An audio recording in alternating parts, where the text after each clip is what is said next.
कौन चला रहा है हिंदुस्तान को इस वक्त? सिर्फ 4 लोग। लिख के जाओ, कागज पर नाम बताता हूं।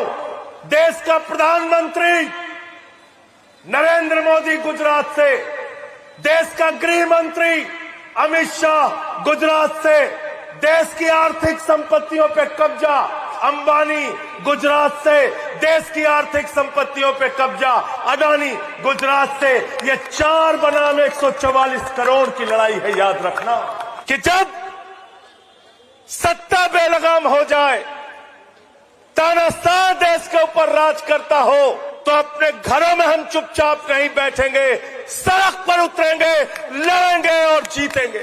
इनसे कहो बिजली नहीं आती, कहते भारत माता की जय। इनसे कहो नौकरी नहीं मिल रही, कहते भारत माता की जय। इनसे पूछो अडानी को रेल क्यों बेच दिया, कहते भारत माता की जय। इनसे कहो सेल क्यों बेच दिया, कोयला क्यों बेच दिया, गैस क्यों बेच दिया, समुद्र का तट क्यों बेच दिया, एयरपोर्ट क्यों बेच दिया, कहते भारत माता की जय। मैं आपसे कहना चाहता हूं, भारत माता की जय लगा के भारत माता की संपत्ति बेचने वाले भारत माता के कपूत संतान है, सपूत संतान नहीं है।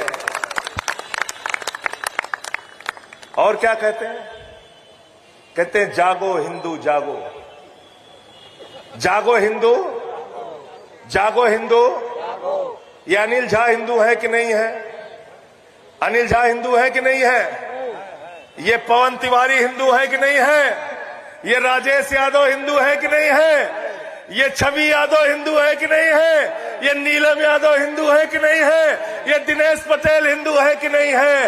ये सामने बैठने वाले सारे ये हिंदू है कि नहीं है? ये नौजवान हिंदू है कि नहीं है? ये नौजवान कहता है हम जाग गए हैं योगी जी, हमको बताओ तुमने सिपाही की भर्ती में घोटाला क्यों किया? जागे हो कि नहीं भाई? जागे हो ना?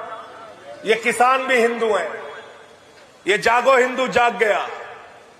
ये किसान पूछ रहा है, ये चौधरी सुरेंद्र भी हिंदू है, ये जाग गए। ये पूछ रहे हैं बताओ तुम खाद की एक बोरी के लिए हमें लाठियों से क्यों पिटवाते हो? हिंदू जाग गया है।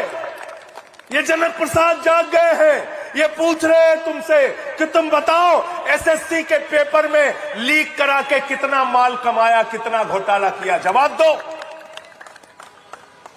जवाब दो।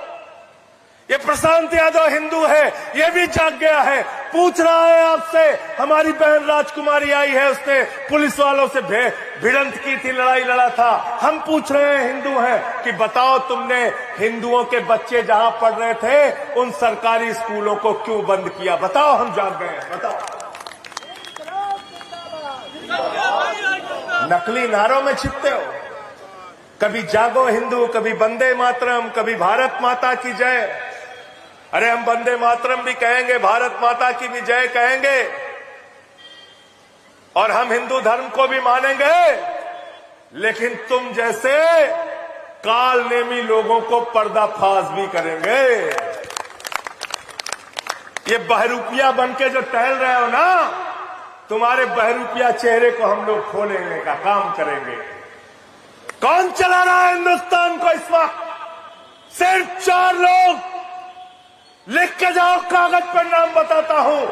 देश का प्रधानमंत्री नरेंद्र मोदी गुजरात से, देश का गृह मंत्री अमित शाह गुजरात से, देश की आर्थिक संपत्तियों पे कब्जा अंबानी गुजरात से, देश की आर्थिक संपत्तियों पे कब्जा अडानी गुजरात से। ये 4 बनाम 144 करोड़ की लड़ाई है। याद रखना। उसी गुजरात में तो गांधी हुए, उसी गुजरात में सरदार वल्लभ भाई पटेल हुए। उनको हम नमन करते हैं, लेकिन ये गुजरात के 4 लोग ये देश की आर्थिक सत्ता और देश की राजनीतिक सत्ता पे कब्जा किए हुए हैं। ये हमें मंजूर नहीं है। देश बेच के खाई मलाई, देश को लूटने का काम कर रहे हैं। यहां पे एक बिजली मंत्री है, क्या नाम है उनका? एके शर्मा। गर्मी में सब परेशान थे, पहुंच गए, पसीना आ रहा था लोगों को, कहने लगे मंत्री जी लाइट नहीं आ रही है, बच्चे रात में सो नहीं पाते। बोले जय श्री राम। भगवान श्री राम ने आपको कहा है कि तुम नाकारे बनो, तुम अपनी प्रजा की सेवा ना करो।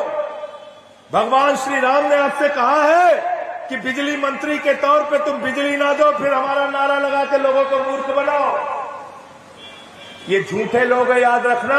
इसीलिए मैंने इनकी पार्टी का नाम रखा है भारतीय झूठा पार्टी। और एक हमारे प्रधानमंत्री हैं, उनका तो विश्व रिकॉर्ड है झूठ बोलने। जापान जाएंगे, कहेंगे जापान से हमारा पुराना रिश्ता है। चीन जाएंगे, कहेंगे हमारा चीन से पुराना रिश्ता है। बिहार गए, कहने लगे यदुवंश से हमारा पुराना रिश्ता है। बलिया गए, कहने लगे बलिया से हमारा पुराना रिश्ता है। पंजाब गए, कहे हमारा सिखों से पुराना रिश्ता है। ईसाइयों के बीच बोले ईसाइयों से हमारा पुराना रिश्ता है। मुसलमानों के बीच में बोले बोरा कम्युनिटी से हमारा पुराना रिश्ता है। सबसे तुम्हारा पुराना रिश्ता है और सबकी जेब काट रहे हो, सबकी जेब काटने का काम कर रहे हो। इस देश के अंदर अगर सड़क खामोश हो गई तो संसद आवारा हो जाएगी। संसद में जो ताना साहब बैठा है उसको जगाने के लिए सड़क को जिंदा रखना पड़ेगा। कह रहे हिंदू राष्ट्र बनाना है। मैंने कहा ये देश संविधान से चलेगा, बाबा साहब डॉक्टर भीमराव अंबेडकर के संविधान से चलेगा। हमारी बहन श्रद्धा चौरसिया यहाँ पे बैठी है, इसने एक बार कहा था ये देश किसी बाबा के फरमान से नहीं चलेगा, बाबा साहब के संविधान से चलेगा। और उस संविधान में लिखा है कि भारत एक धर्मनिरपेक्ष राष्ट्र है और अगर ऐसी कोई कोशिश हुई तो कल को कोई सिख राष्ट्र मांगने लगेगा, कोई तमिल राष्ट्र मांगेगा, कोई तेलुगु राष्ट्र मांगेगा, कोई उत्कल राष्ट्र मांगेगा, कोई तेलंगाना राष्ट्र मांगेगा, कोई बंगला राष्ट्र मांगेगा। पवन तिवारी जी कहेंगे हमारा काशी राष्ट्र घोषित करो, हम कहेंगे सुल्तानपुर को राष्ट्र घोषित कर दे, हम वहीं से राष्ट्रपति बन जाएगा। मिर्जापुर पीछे मांगे लागे तुरंत। ये सब नहीं चलेगा, ये देश को तोड़ने और बांटने की कार्रवाई है।